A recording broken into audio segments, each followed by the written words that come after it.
Hi, this is Scott Garibay, and today we're going to talk about Dungeons & Dragons, and we're going to talk about Taylor Swift. All right, so Taylor Swift just did something that has never been done before, ever, in the history of music. Get this, she dropped an album, okay? She dropped an album called Midnights, all right? It's probably like her 8th or 9th album, and I've listened to every album that Taylor Swift has ever done. And Midnights did something that no other album in history had done. It took the Billboard's top 100 ranks 1 through 10 with distinct songs from the album. That meant that there was a week where on the Billboard Top 100, every single song on the top 10 belonged to one artist from their most recent album. This has never been done before, ever, right? In addition to that, every single song on the album was on the Billboard Top 100, right? So that's, now I think that may have happened before that second item, but those are massive musical achievements, and one of them is the first time is literally a world-shattering record. No artist has ever done that in the history of music, right? So, what does this teach us about Dungeons & Dragons? Well, I'm going to tell you, brand matters. When you become a worldwide known brand, and that's exactly what Taylor Swift is, she is a worldwide known brand, you can do things that no one else can do. And that's exactly what Dungeons & Dragons does. And I think what happened in 2021, so I've been thinking a lot about Dungeons & Dragons, right? Let's talk about the tabletop role-playing game industry. It is my humble opinion that the tabletop role-playing game industry breaks into 3 clear segments now. It breaks into Dungeons & Dragons. It breaks into the OSR, okay, and all the products held within there. And it breaks into indie tabletop role-playing games and all the products held within there, okay? And the reality is, Dungeons & Dragons can do things that the OSR cannot do, and can do things that the indie industry cannot do. And let's make this super clear. It can do things that the OSR and the indie TTRPG segments, if they even had the ability to work together, would not be able to do. Right?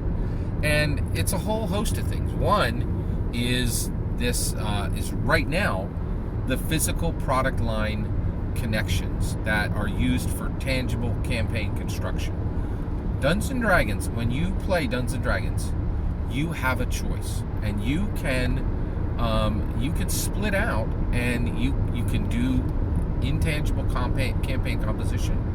You write down your ideas with a pen and a pad, or you can do tangible campaign construction, and you can build a Dungeons & Dragons campaign with Plickmick, right?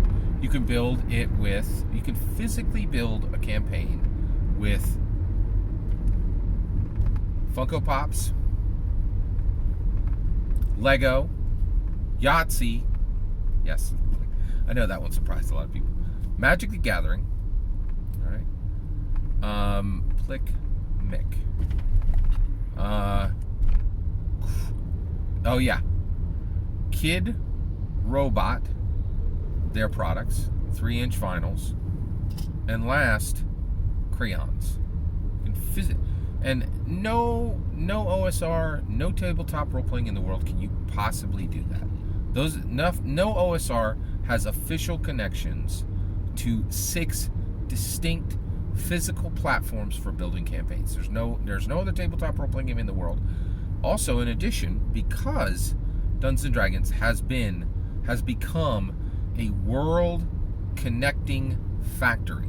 No other product in the entire history of humanity has done more to connect its product line to other worlds more than Dungeons & Dragons. It started with Magic the Gathering, and it has exploded, right? With those 6 physical products that I just mentioned, Dungeons & Dragons is literally connected to 1,000 plus worlds. At this point, it is easier to find an intellectual property that is not connected to Dungeons & Dragons in any way than it is to find one that has multiple strands. It's not easy to find. It has become difficult to find any known international intellectual property that is not connected to Dungeons & Dragons in one way or another. It is massively difficult, right? Because of Lego and because of Magic the Gathering, which connects to Fortnite.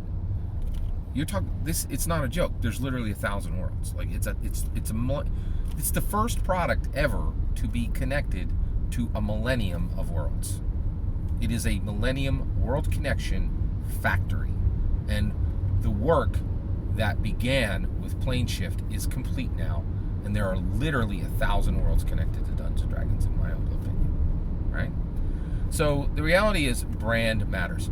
And I think what's really happened is you see this with the OSR and the indie, right?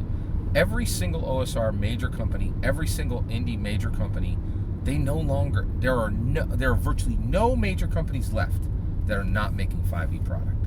And the reason why is they know there's no better way to get people to try your tabletop role-playing game than to convert it to the universal language of tabletop role-playing games, which is Dungeons and Dragons.